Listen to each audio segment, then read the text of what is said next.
Hello John, it's great to see you and congratulations on being shortlisted for the RPS Conductor Award. We're going to have a little chat. Let's start off by looking back at the last year. Tell us about a particular highlight for you. Lots of highlights, but I reckon probably has to be the prom in the summer of last year, 2025, because at the centre of that prom, at the heart of that prom, was Ravel's Daphnis and Chloe, the whole ballet, which was a new edition I prepared during the lockdown. It's a job I've been putting off for years, you know, because Daphnis and Chloe was famously littered with errors, thousands and thousands of errors. And when we all got locked down, I literally had nothing to do. So I thought, right, I'm going to start on this Herculean task of painstakingly correcting all these errors. And I ended up making a completely new edition. And it took the best part of 3 years. And we were going to record it twice or three times, and it kept getting cancelled because we kept getting locked down. Eventually, we did record it. And finally, we got to take this great masterpiece to the proms. I think it was 160 of us on stage, 162. And yeah, of course, that was a highlight, because the proms is always a highlight anyway, but to have that piece with Symphony of London and that marvellous chorus as well, it was wonderful. Yeah, I was there, I melted at that experience, but I mean, we know you always bring an orchestra of all-stars, but also the singers as well. Just everybody was just at the top of their games, really. Well, you know, it's great for me. I realised at the late age of sort of 48 or something like that, the thing I loved doing most was making music with my friends. And you know, for 25 years I was doing concerts with John Wilson Orchestra, and then when I started making records for Chandos with the Symphony of London, I realised that of course there was nothing more satisfying than making music with players who thought exactly the same way, felt the same way about music, had the same aims musically. So that concert we just talked about, it's the culmination of all of that, really. Sure, I think coming to Symphony of London concerts, you know, we all just bask in such style and character and intent. Like, what's going on in Symphony of London rehearsals that is producing such an incredible result? Oh, the rehearsals are a sweat, because the score's the Bible, and we question anything that happens which isn't in the score, but at the same time we want to breathe life into the score, and we want to bring the score to life. And I guess it's a kind of fierce discipline above everything, before everything else. So yes, we aim for precision and accuracy and all of that, but never at the expense of warmth and heart, old-fashioned that it may seem. And because the orchestra's now been established for about 6 years, it's a very regular group of players. It's really settled into, people even know where they sit in the strings, you know, it's a very well established regular group of players. And we all know what we're aiming for now, but it's we try never to take the convenient option or the comfortable option. It's always the highest level of risk in the playing. Right, yeah. So, oh my goodness, so to have achieved everything you have, to set up these two extraordinary orchestras and done everything you've done, all the recordings now as well, like, let's zoom right back to the little kid you were in Newcastle. Like, how did it all start musically for you? What was the spark?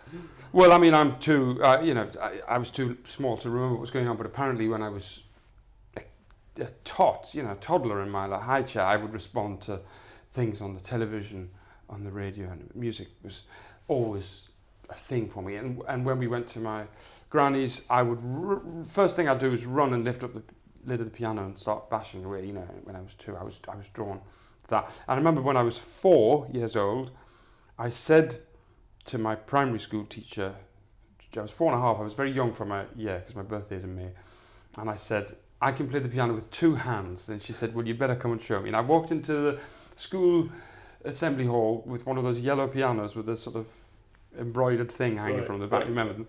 And I was so small my feet didn't touch the pedal, but I worked out that the piano was, you know, you played the tune with this hand and you did something with the left hand, and I sort of, and she rang my mother and said, your son seems to have an aptitude for music. And I didn't really do anything official until I was like 11, and I saw somebody learning percussion in school, and I thought, that's what I want to do. I want to play those drums. So I studied percussion, went to college ostensibly as a percussionist, but during that time as a teenager, I was still playing the piano, and I ended up playing the piano for rehearsals, for choruses, for Gilbert and Sullivan, for amateur operatics, dramatics, and joined the brass band as a percussionist. So I was doing a lot of amateur music making as a kid, and in some respects I feel as if that's still at the heart of what I do, doing it for the love of it. I always get out of bed I always get out of bed in the morning and think, oh, more music today, to look forward to. I was going to ask you, like, if there was one thing you might say to somebody setting out on your path, you might be an aspiring conductor or looking for a career in music, what might you suggest to them? Is it just that, submerge yourself, like embrace it? Yeah, and I always say to conductors who are just starting out, like, conduct everything, every style, every genre, until you find out what it is that you really, really, or the things that really suit you or that you respond to, because a lot of the time the things that we think we should be doing or are best at are actually might not be. Yeah. So just say yes to everything and try everything and get your hands on music as a conductor at every level as well. Don't go in and start off with a Strad. Right. Just make music at every level. So another question, and I'm sure you have a lot of answers to this, but who or what are your big musical influences? I guess Barbaroli above all, because I was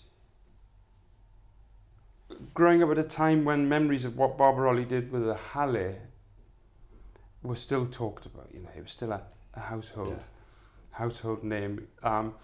And when I went to college, of course, a lot of the profs had played for him, and he was the conductor that everybody seemed to revere above all others.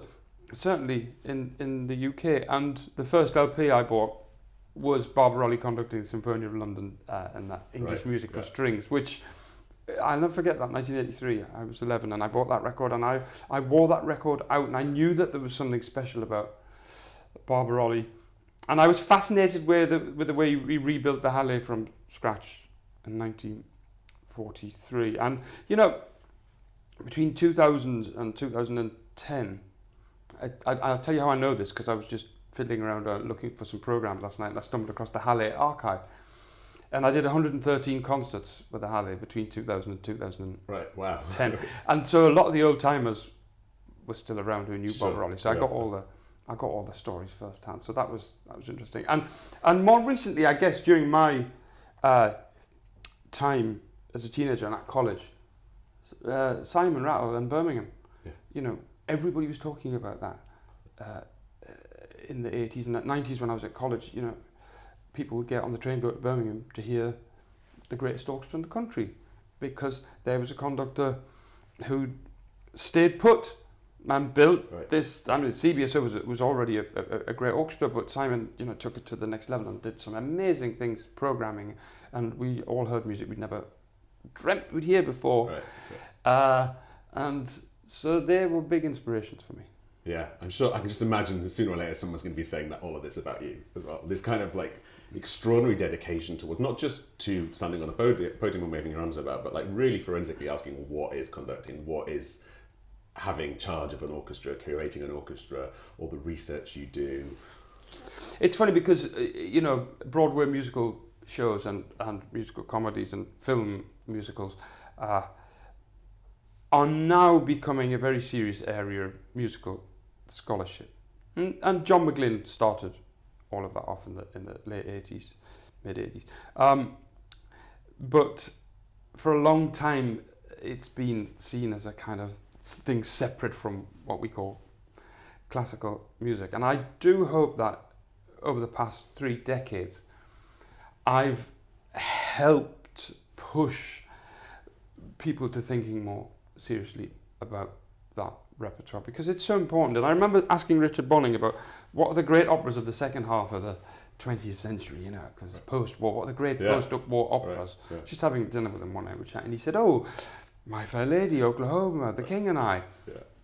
And these are the pieces that deserve our attention, and I hope that people are starting to realise now that a lot of that repertoire, nearly 100 years old, centenary of Showboat is next year, I think, 100 years.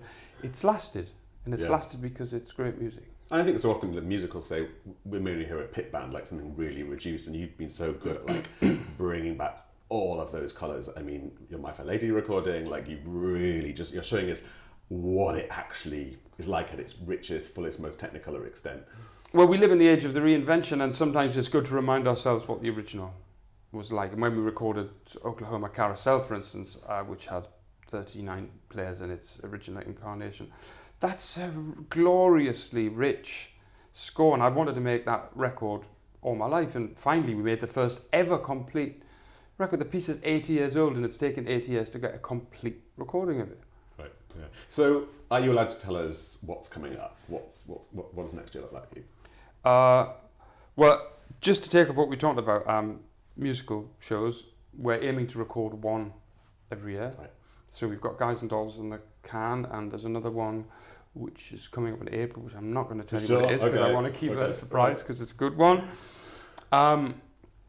You will find out at some point during the spring if we have or haven't been invited back to the proms. And everybody says to me... I wonder. Well, you say that, but everybody says to me, what are you doing at the proms? It's just like, well, who says we're going to be invited? We never, ever take an invitation to the proms as for granted, ever. And I haven't played at the proms every year, you know, since I think there was a year when we didn't go. But it is like entering the kingdom of heaven. There's a musician to play at the proms.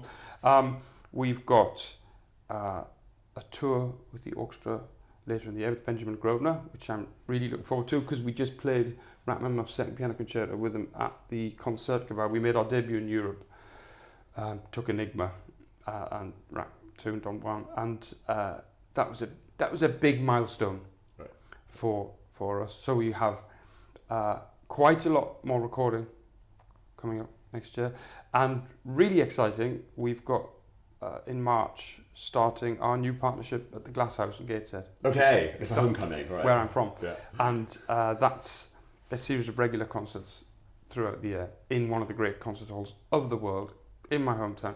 So that's another kind of landmark for me, as well as the orchestra. Really lovely. It's our busiest year next year.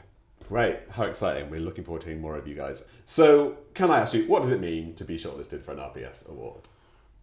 Well, it's very exciting, and it's very humbling because it's such a venerable institution. And when I came in and I was looking at your list of programs on the bookshelf there, going back a couple of 100 years, it's like it's the history of musical life in the United Kingdom. Yeah. I could spend a day just looking through all of those documents. So, especially as someone who has all my life just tried to add something to the musical life of the country, you know, that's kind of been my mantra.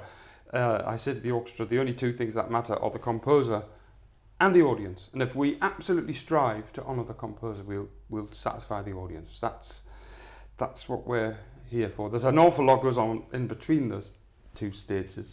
Right, I mean, we do. There's so much admin. There's so much to put our minds to. So much hard work. Bring it back to that essence. Yeah, but that's what it is. Right. You know, if we honour Rachmaninoff or Beethoven or Elgar, really, really try to be true to what's on the page, we should serve the audience. John, it's been an absolute pleasure. We look forward to seeing you at the RPS Awards on Thursday, the 12th of March. Can't wait. Thanks.